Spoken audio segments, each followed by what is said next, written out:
我真的好想買房子系列，預售屋交屋錢不夠，你只能認賠嗎？先說結論哦，預售屋交屋錢不夠，不一定只能認賠出場，但是你越晚處理，你的選項就會越少。嗨，我是買房阿元，訂閱買房阿元，我先祝你老了有房也有錢。我們上一支影片聊了台灣人比韓國有錢了，如果你還沒看過的話，可以看一下。那今天我來跟你討論預售屋禁止換約要發酵了。這次來聊一個新聞，標題我念一下：預售屋禁止換約效應發酵，2023後卡住了，交屋潮引爆，解約斷頭兩難。那內容是這樣，就平均地權條例修正案，這個你記得嗎？其中有一條規定，就是說2023年7月1號以後購買的預售屋禁止換約轉售。那如果你是7月1號以後進場的人，算一算時間，應該也要陸陸續續交屋哦。好，那你說交屋就交屋嘛，有怎樣嗎？如果你是首購要自住的人，那你就沒差，你該交屋就交屋，展開新的生活。但有一批人怎樣？他可能是買來要置產的第二屋或第三屋，被打爆。下定了以後，他其實就繼續過他的日子，上他的班，顧他的小孩，沒有在理會房市的風風雨雨，因為他就覺得說我房子就買了，還會怎樣嘛，就過日子。結果等到差不多要交屋的時候，他還知道說靠腰，怎麼現在變天變成這樣？現在第二屋貸款只能6成，還是鬆綁後的，以前是5成，3月19號後才鬆綁。那第三屋貸款只能3成，那你臨時拿不出那麼多頭期款啊，因為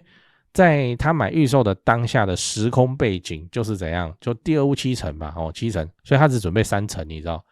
現在的話硬生生要多1成或是多2成，因為他買的是預售，預售都不便宜嘛，那要變成說他一補錢就要補大錢。很可能是他賣掉他的股票都還不夠，這種人很多而且你不要以為說買預售的人，應該他空了3年，他身上有存到錢嗎？存不到錢的。預售在交工程款那個扣很恐怖呢。那大概以高雄的房價來說，假設你只買1000多萬好了，1200、1300的話，你可能平均反正一期要繳11萬到13萬一期然後他的期就是算隔天數這樣，就變成說你每個月都要去繳這個錢，你要怎麼存？存不下錢啊。預售本來就是說，就把頭期款打散然後讓你那3年你慢慢存這樣。好，所以你一邊在扣血呢，而且扣的那個血蠻多的呢，還要怎麼存？那到時候就變成賣他的股票，可能都還賣不夠這樣。我跟你說，這種人很多因為我在賴上都被問好幾次了，問我說要怎麼解套，所以我就乾脆拍一集所以你要知道2026年的預售屋交屋困境那我們就來講一下說，如果你是在2023年7月1號以後你才買預售屋的人，你會遇到怎樣的困境？第一個，想賣不能賣，因為現在規定卡了死死的，在完工交屋前無法轉售，就轉約了。那所以你就算想賣，你要先把屋交下來再說，就不能像以前一樣什麼紅單轉讓大賺一筆，安諾都安諾。第二個困境，賣掉少賺很多。因為房地合一房地合一稅 2.0 的認定時間，又不是說你簽預售的當天開始算，而是算交屋後呢交屋後那天開始算，所以你3年前你買的那個預售現在蓋好了，對不起，在政府的眼中，這叫交屋第一天那才開始算。你要賣的話，好，馬上交屋馬上賣，這種人很多那你就要硬吃房地合一稅 2.0 的 45% 稅率。所以你現在去做短跑不管是預售還是中古都一樣你短跑，我跟你說短跑誰賺的最多？你以為是屋主不是，是政府來，第三個困境，解約直接噴錢這個其實不能算是困境，你買之前你就該知道了，就是如果你要跟建商解約的話，建商是可以沒收你的移交款項然後這裡有個細節你要知道，根據內政部預售屋買賣定型化契約應記載及不得記載事項第24條之4的說明你看劃線的地方，該沒收之金額超過已繳價款者，則以已繳價款者為限買賣雙方並得解除本契約。意思是什麼？意思就是建商只能沒收你已經繳的錢。例如說你買一間2000萬的房子，沒收的上限是 15%。所以當你解約的時候，根據合約的內容，你應該付給那個2000萬的 15% 就300嘛但是你現在陸陸續續繳，你只有先繳100給他，那差額的200就變成你主張這個東西看看能不能不用給，所以你越早認賠虧的就越少。最後你要知道有沒有其他的解決辦法那我們也來討論說，如果你真的繳不出來，但是你又不想放棄這個房子，你可能可以怎麼做哦？注意哦，我說的是可能可以，意思是不一定能夠成功哦。首先，當然就是跟建商協商啦。坊間比較常聽到的是，你可以一案換一案，很屌吧？一案換一案哦，那就是建商通融你，把你現在這個要交屋的案子換去另一個還在蓋的哦，更晚交屋的案子，有高雄有一案換一案哦。那這樣你就有2年的緩衝時間可以來籌錢，而且建商也不用在房市冷成這樣的時候去擔憂他的那個預售賣的不好，你知道？很誇張。那建商把這個你手上的這個現在要交屋的收回去，他幹嘛？他要賣說現在馬上就有需求的人，就這樣。而且他2023賣給你，現在是2026呢。雖然房地產冷，但是2026價格比較高啊，哦，所以建商會支持這種做法哦。那就是你去跟建商商量說你想延後交屋哦，關鍵這一出來，他們後續都知道怎麼辦了，這都有 SOP 了哦。那延後交屋不會一延給你延好幾年哦，但是如果你只是要延個什麼1-2個月、1季2季，你先跟對方講，通常有通融的機會。那你通常要協商的話哦，大建商比較有機會跟你協商，例如說前面的一案換一案啊，就大建商案子多啊，他可以給你換啊，小建商沒幾個案子哦，他想換給你，他又生不出來，講來講去還是大建商哦才有那個優勢。那如果你找了以後還是沒有用，只能怎樣？法院見哦。真的走到這一步，你可以去看我這支影片，標題我念一下：銀行不給貸款，頭期款直接被建商沒收。就是有人買3間預售，然後繳了1400萬的頭期款哦，被建商沒收，他去告建商，法院有沒有判？有，最後是怎麼判？就是說建商你不能沒收他的1400萬，你還是可以沒收，但是只能沒收他的490哦。這個苦主就賠了很少，他幾乎拿回1000萬，還不錯嘛，對不對？那我也要提醒你，這種官司打起來曠日費時，人家是因為他的頭期款就吐了1400，所以他去打這個官司哦，打贏有機會贏得回來。那如果你付出去的頭期款沒有那麼多，那你打這個官司所耗費的時間、金錢跟成本，相較之下不一定會划算的哦。講完了，我們整理一下，今天我們講了預售屋禁止換約的效應正在浮現，因為2023年7月以後買入預售屋的人，現在碰上了交屋潮。我們先講了他們會遇到的3個困境，包含無法在完工前轉售，賣屋會面臨 45% 高額的稅率，解約則會直接損失已經付的頭期款。此外，我也分享了一些可能的解決辦法，例如和建商協商更換其他案子或延後交屋，這通常大建商才會好談哦。那最差就是法院解決。結論就是你買預售屋，你還是要做好充分的財務準備跟風險評估，避免在交屋的時候陷入進退兩難的困境。但我說真的，這個你也不能怪這些朋友，你知道啊，人家買當下的時空背景真的是第二屋可以自備3成，貸款7成啊，都是這樣預設去買的。誰知道後面突然急轉彎出來一個什麼平均地權條例？那最後我想問你，如果你發現你會拿不出預售的頭期款，怎麼處理？ A. 直接解約，認賠殺出最快。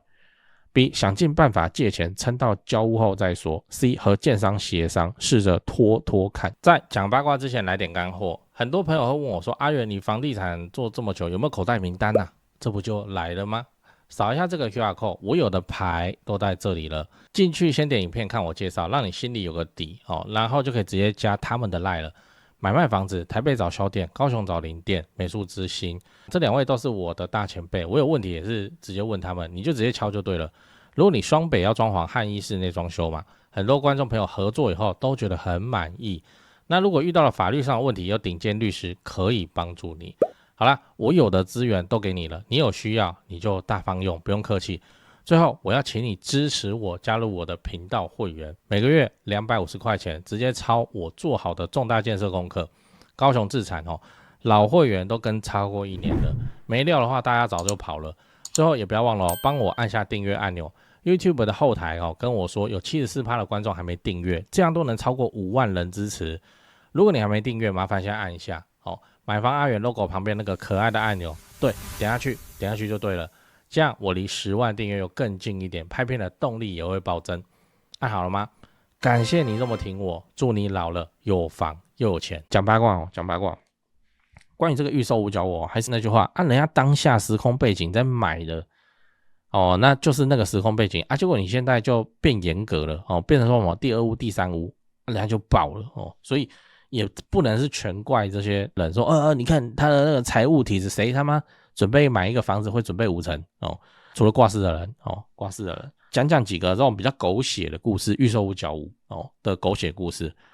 好，來第一個故事，少年必神的一場空，對吧？常常聽嘛，少年必神股票都嫌賺太慢他們都去做炒幣、比特幣、以太坊，什麼有的沒的少年必神很多嘛那少年必神的一場空，我跟你講這個在2024到2026年很多很多是這樣的這跟虛擬貨幣的波動有關。反正就是年輕的自產客少年必神反正他就是以前他在買房子他也有錢，因為他做比特幣很賺錢他就準備了大概快500萬，準備交屋的時候要一次付掉那個差額然後就在那邊放放一放，你看錢在少年必神身上絕對是閒不下來，他就覺得錢放在那邊，資源讓它滾動起來嘛，他又是必神就把這個錢拿去做虛擬貨幣好，然後就錢放着也是放着，就在那邊抄虛擬貨幣那贏了是怎麼樣？贏了是真的可以翻倍，他想說那翻倍我就不用貸款了，好交屋款全部給他投進去，結果遇到比特幣的大的波動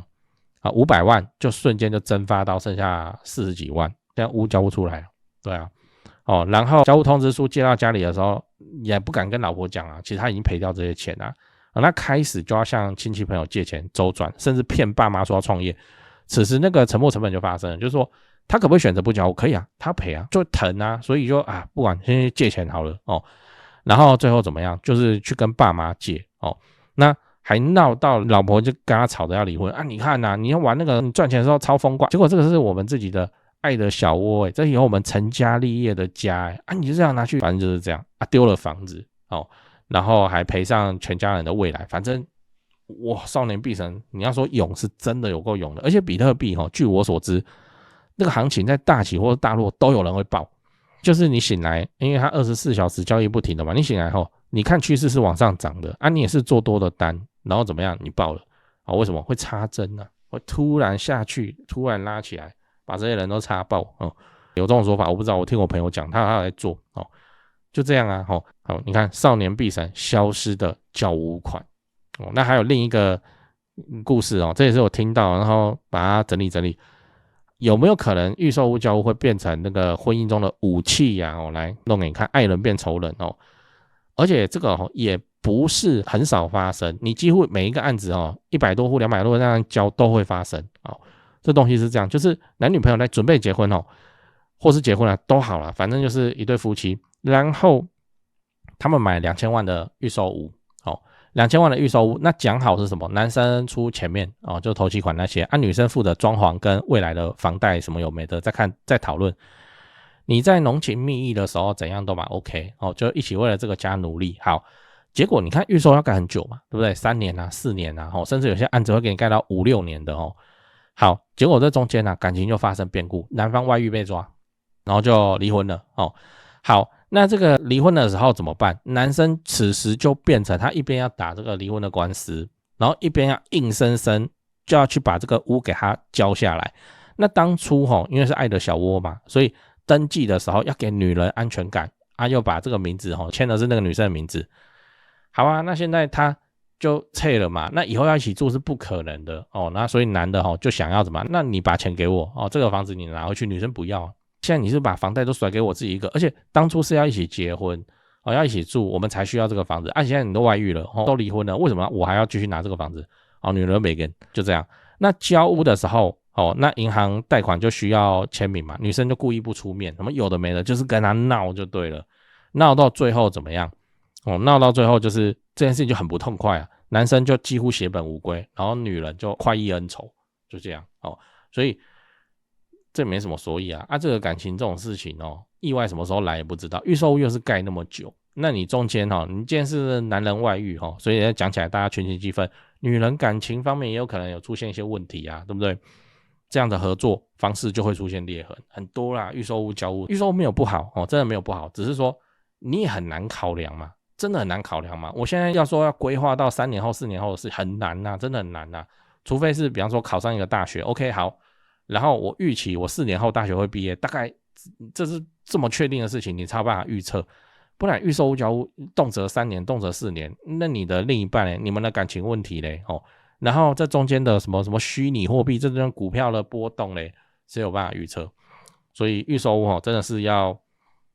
只能說你看待他的眼神要更加的謹慎，你不能想說，哎呀，這個買起來好，什麼定價簽5%是不是？好，那我就去買了哦。後面完全沒考量，這樣是不行的。